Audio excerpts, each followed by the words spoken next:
Good morning from Yummy B TV. Wishing you all well today, sending loads of love as usual, and hoping your day is going the best it possibly can so far.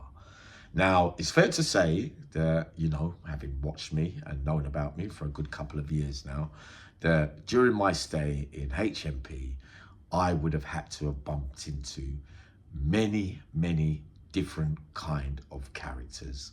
And there are some characters that are just one-offs, that you don't meet too many of the same ones, because there's many of us that are similar in a lot of ways, and there are the odd few that stand out on their own and are completely different in all kind of ways, right?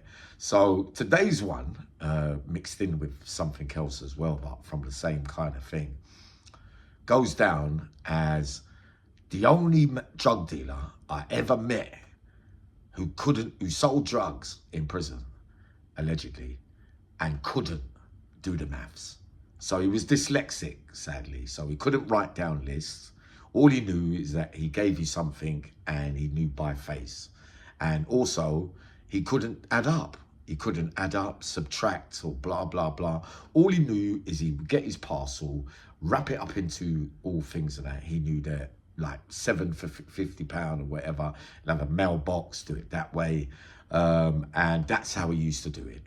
And the only strange thing about him is he used to put notes in about himself to get himself. He never used to like staying in no prison for too long. Whether it had an establishment issue with them where they were taking the piss out of him, or he was being deported, or he just couldn't understand. He used to get fed up where he was, and he didn't process things very well. But it's fair to say Yummy B bullshit played a part in his life at some stage where he was a dealer, of course, in that way, allegedly. So I would run around for him. He would have them wrapped out in whatever way he did, and I'd say to the person, yeah, you got money, 7 for 50. And I'll say to him, well, what do I get out of it? Oh, you get one extra, Yummy. So not only that, greedy as I was, so I get the extra one, which would be 8. But the person, I'll go to. I'll say to him, look, there's 5 for 50, and keep the other 2, and it's 7, and the money gets there. But sometimes I'm pulling moves, and the money's not getting there. There's no such money getting there. So then he used to come to me and say, Yummy, where's the money? No money's come to the mailbox and blah, blah, blah, blah, blah. And I would be, basically taking the piss. But I used to try and make amends in other ways for him, especially when, other things come up regarding violence and canteen. Because I think he preferred canteen more than the money, unless he didn't really care about the money and he didn't mind the losses. But he used to be in front of me counting and saying, I swear that I gave you. And I say to him, no, you never, Yummy B moves. We know how I was, right? But he was funny because he never rated the Londoners. For some reason, he used to argue back, cuss back, like offer you out, like with his weapon and everything. He'd do all that. But when it came to being a Liverpudlian or a Scouser or a Geordie, for some reason, he used to get scared. So whatever he suffered or saw or experienced at the hands of the Geordies or Scousers, used to call the Scousers, right? And so anything to do with them, no, you can have it, don't worry. And if they say, oh no, I'm not paying you or whatever, no arguments whatsoever, right? So he used to do all these things, and he used to give to the people as well. When he used to give out, he used to say, yeah. I said, what are you giving him for? You know that he's not trustworthy. You know that he goes, I want him to tell them so that they ship me out and I go somewhere. I say, stush, but what's the point in it all? Because he never used to get his money back for his parcel. I know I'm nicking bits here and there, and he used to say, Yummy, I want to murder you, he used to say to me sometimes. And I used to kind of laugh it off. I met him in other places after the first times of meeting him, and he used to say, yeah, Yummy, I know now, I've got smart, I've been in jail longer, I know all the moves now, and blah, blah, blah. And he used to do the same thing, every single jail. One time, what was it? Yeah, one time we was in the, I was going to crack a joke there. Bloody hell, man. What was it, man? Still, she's so funny, Stush from Wolverhampton, anyway. That's who we're talking about, allegedly. Bad man out on the roads, but maybe come across a bit simple in jail, but maybe not, if you get what I mean, because you just never know what a man. And remember, he couldn't make no list with the canteen either, so he'd have to remember by face. So I would have to do right out and say, yeah, you owe this and you that. And I'd always make sure he get his canteen. But I used to pull the little movies around the send outs with the money things. But on one of those days, it came to a head, because you know what it's like now when people are owed money now. He was involved in an argument. It turned up on canteen day. So we're all in the room and he's expecting canteen of Lintz. So Roy Lintz, something from up by, not far from Norwich, Blunderston, right? Tall, about 6'4", right? So he wants to blatantly knock Stush. So there's 3 or 4 people sitting down in the room, right? And all of them owe Stush, but everyone's saying, nah, I ain't got it. So it's a blatant mug off, really. And I'm kind of feeling it for him in a way now. I'm saying to Lynn Smith, now I ain't scared of him. Like I'm saying to him, no, there's no special, like I'm going on like that. For me, I'm getting involved in this one, because I'm saying, no, there's no special favors for you in this.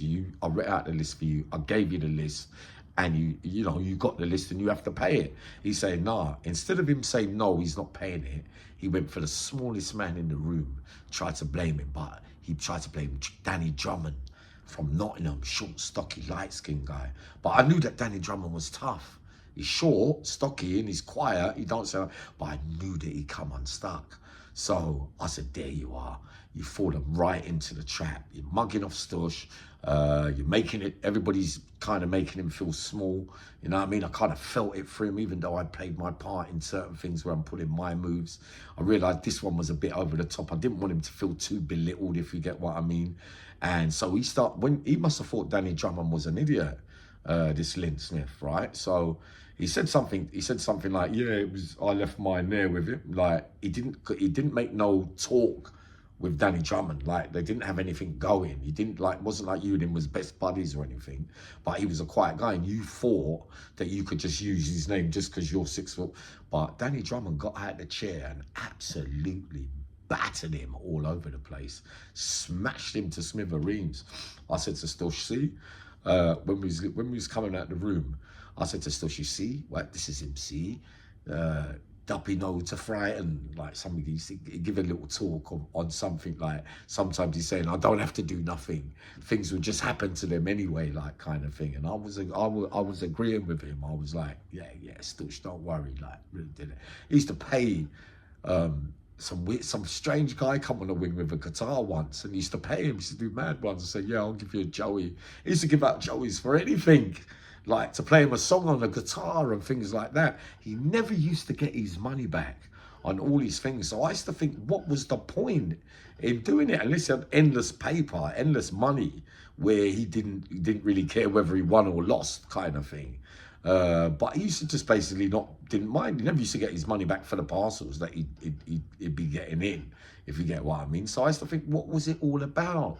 Must have been establishment related. They must have been taking a piss, or it was so difficult for him, he couldn't process things properly. That was my thing. And he never used to like staying in the jail too long, because he just used to think to himself, oh, I'm going to get into too much. But I used to always say to myself, why is he getting himself involved in dealing then if it's too much for him to manage, if you get what I mean? Because no dealer likes to get violated or victimized, or because once one man doesn't want to pay you, and you accept it in front of everyone, then you're going to get everybody jumping on the bandwagon and going, well, I ain't paying either then, if you never done nothing to him. And then you become kind of easy meat. So, you know, I'd put Stush down as much as I say that I loved him, and you lot are going to say, yeah, but you lot that met him would have laughed as well. He was one of the funniest Yardie Jamaicans I ever met. And if I ever had a chance to make amends for certain things, and I don't think he really cares, I ain't got no beef with him or nothing, but, you know, I played my part in pulling silly little moves on him. So he goes down as the only man that couldn't count or do the maths and know what to do and what to come in on, how to do, the drug dealer that I ever met. So I'm going to think of a couple more in a minute and come up in a little while. I love you loads. Take it easy.